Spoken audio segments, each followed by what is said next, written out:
So this player was a very talented individual that his life in hockey came to what he called a spiritual end when he decided to leave to become a full-time practitioner of the Jehovah's Witness religion. Now, Tom Edur, drafted 54th overall in the big 1974 draft. When I say it's a big 74 draft, there was 25 rounds. First came to major prominence with Markham of the Ontario Junior B League and with Toronto of the NHL.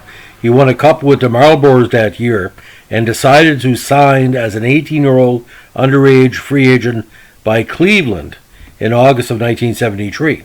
Now, he eventually played on the first Colorado Rockies team. He had assisted his first NHL game, which was also the first game in the history of the Rockies.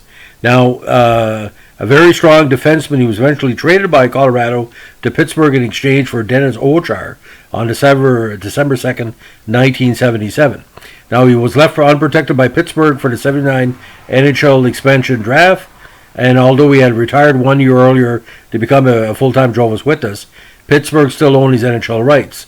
Edmonton claimed him on June 13, 1979, with the hopes he would come back, but he would never return to the NHL. Now, a very cerebral guy, he earned a bachelor degree from the University of Toronto during his off seasons of his playing days. Now, despite a severe injury in 1975, he played consistently. The bomber was very, very good in pressure situations, especially killing penalties. Now, he retired prior to the Pittsburgh's 1978 training camp at the age of 23, to devote his life again to the religion. Now, unlike other draft picks, he snubbed the NHL to join the WHA. Edur was already in the WHA when Boston selected him.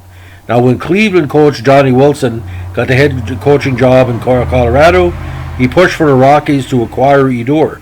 Boston sold his NHL rights to Colorado on September 7th, prompting to enter the NHL by signing with the Rockies.